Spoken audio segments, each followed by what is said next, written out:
en las redes estamos en Facebook, en Twitter, en Instagram. Está la transmisión, hola amigas y amigos, en YouTube del canal de la AM530, Manon Sanseverino, Alan Martínez y Nicolás Pasos. ¿Le parece bien, señor Hacker, progresar con lo suyo? Me parece muy bien. La consultora Analogías hizo un estudio recientemente entre el 7 y el 9 de diciembre. ¿Es de las buenas o las malas? Es de las buenas. Es de las buenas. Es de las buenas. Y encontró algo que es un poco perturbador, pero no por ello vamos a dejar de contarlo. La imagen del presidente Milei repuntó un poco sobre final de año, así como lo decimos, pero hay una contraposición muy fuerte, ¿no? Mientras había dejado de crecer, o sea, estuvo casi en una paridad entre lo negativo y positivo durante todo el año, ¿no? Tenía más o menos partido al medio la imagen del presidente como cabeza del Estado. Luego, más o menos con la lucha universitaria empezó a bajar, y en los últimos meses, con esta, entre enormes signos de comillas, estabilización de la macro, hubo un repunte en su imagen. A mí me impresiona un poco eso, ¿no? Que la macroeconomía, es decir, lo que los medios de comunicación dicen sobre los mercados y la situación global, termine convenciendo de que la presidencia de Milei va bien a personas que no tienen la menor relación con la macroeconomía, claro, sino que vienen la mini economía, que no tienen la menor relación con la cotización del dólar, claro, con los negocios bursátiles, con las inversiones de las grandes empresas, y sin embargo se comen la carnecita envenenada de los medios hegemónicos de comunicación. ¿Por qué digo esto? Porque veo que hay gente que cuando llueve dice esto es bueno para el campo.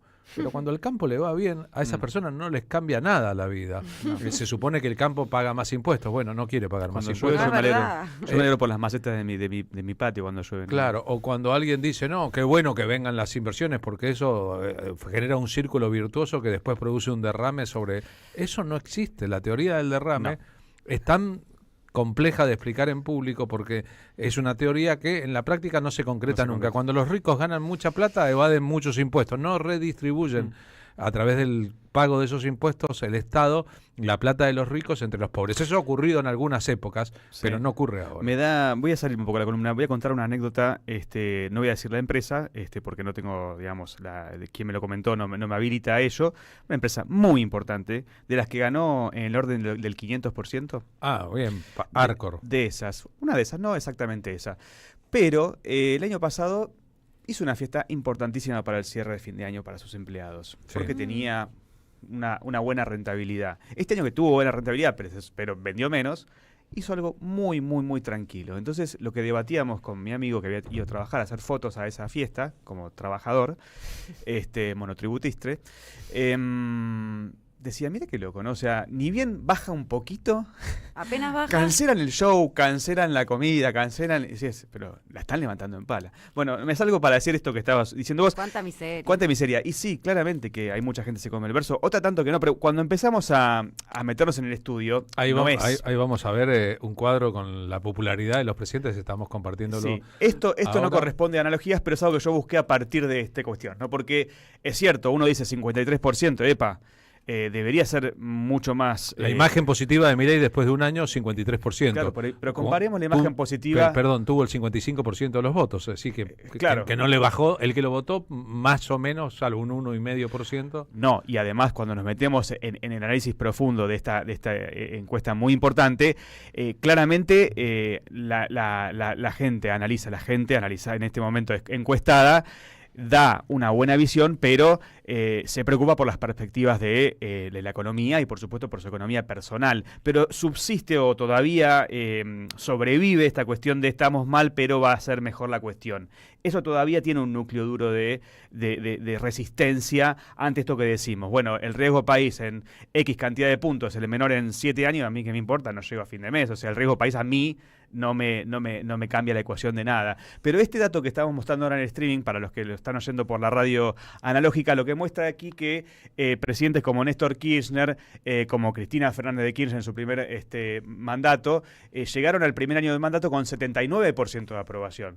O sea que este 53%, que nos asusta un poco porque pensamos que debería ser mucho más bajo, es uno de los más bajos históricos, solo comparable con el de la Rúa, que veníamos hablando justamente hoy, que era del 21% al año. Claro. Y es 53%, pero también en algunas dice 49. No, bueno, obviamente depende de quién encueste, pero hay que decirlo, está en el torno de la mitad. Exacto. De la Rúa duró 2 años, al término del primer año de mandato tenía el 21% de aprobación, había ganado las elecciones por el 40 y pico por ciento, es decir, se había desplomado su imagen, pero en eso colaboraba mucho la renuncia en octubre de Chacho Álvarez acusando al gobierno de ser corrupto y de haberle hecho campañas en su contra. Por eso metámonos más a fondo en esto y entendamos que esto no es un buen número para el gobierno, que claramente además la paciencia tiene un límite, que hay que entender que sí hubo gente que votó y que dice, che, hay que hacer este esfuerzo.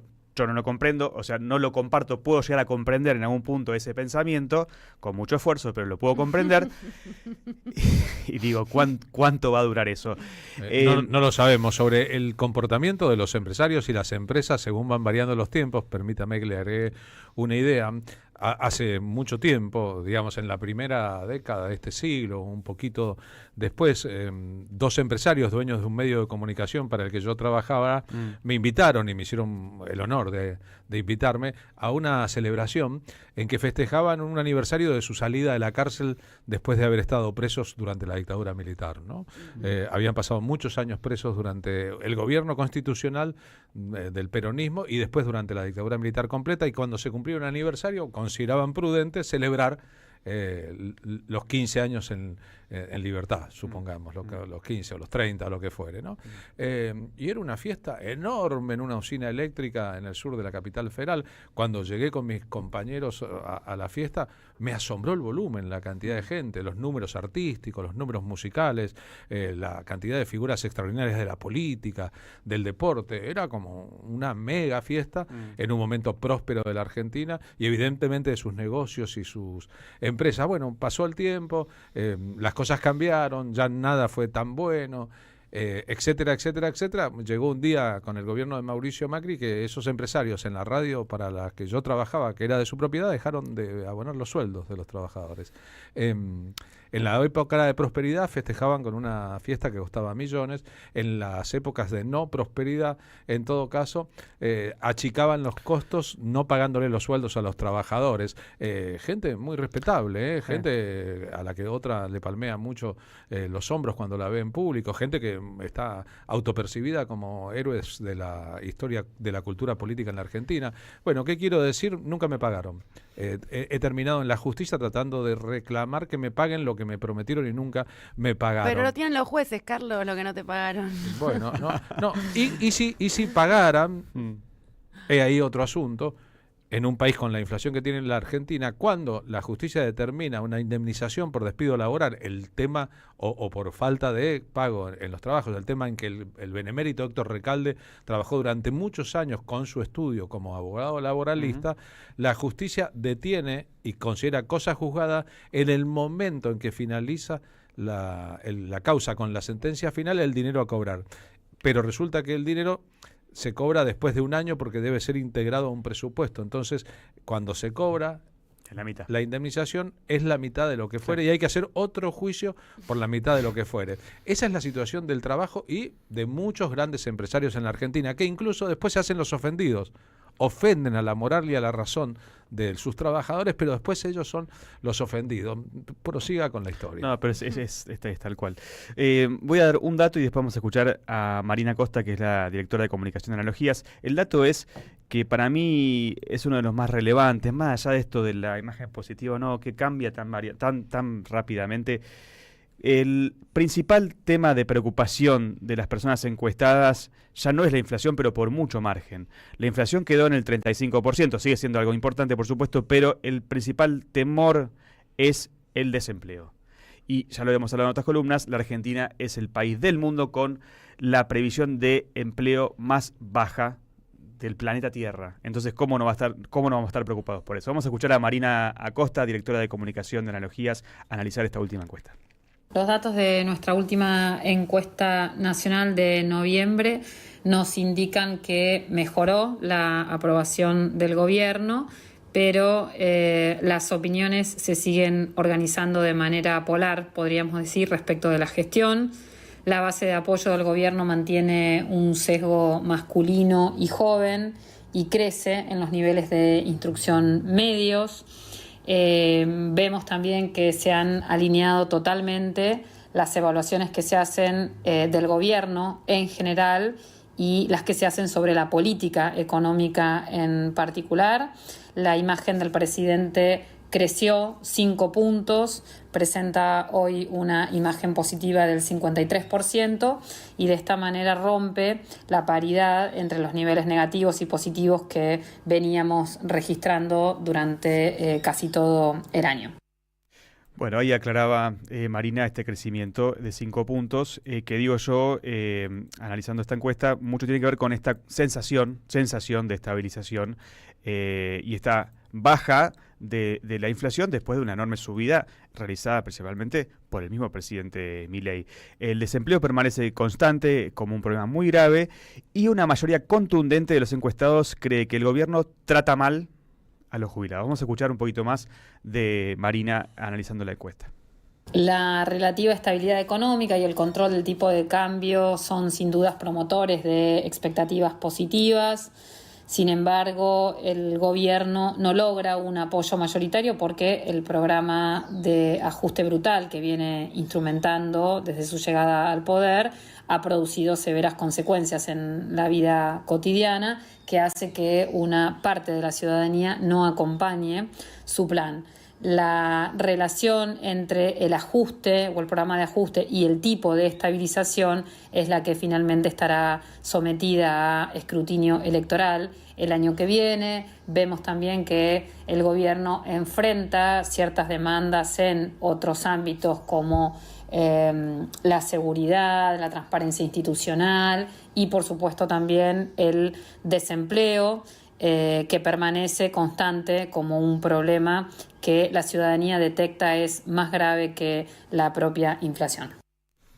Bien, ahí justamente habla Marina Costa, directora de comunicación, de la dualidad entre esta relativísima estabilidad macroeconómica y la totalmente desigual microeconomía, la economía de todos nosotros, la que realmente importa, que si llegamos o no a fin de mes, y que va a ser, según analiza ella, uno de los grandes debates de cara a las elecciones de medio término del 2025. Dos elementos a analizar ahí, ¿no? La relativa estabilidad de la economía en la Argentina implica que esta sociedad ha metabolizado una inflación del 140 anual, interanual, más o menos. Entonces es una estabilidad como la de aquel que iba en un barco que naufragó, subió a un bote de rescate, tragó un montón de agua, está con los pulmones debilitados, apenas respira, pero se estabilizó.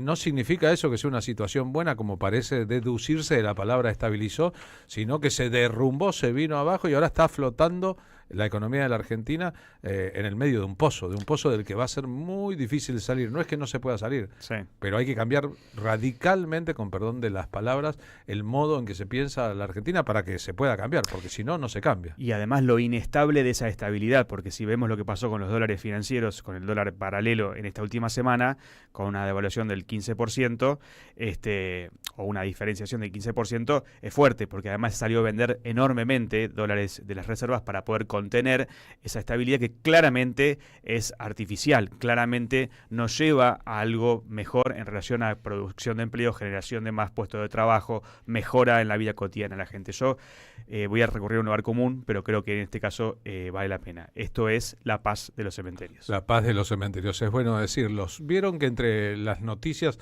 fuertes de estos días está la caída de un avión en San Fernando, insólito. Un aeropuerto que funciona con aviones para millonarios en un lugar donde no estarían autorizados, pero en un país en que nadie controla. Un comisario re duro que quiso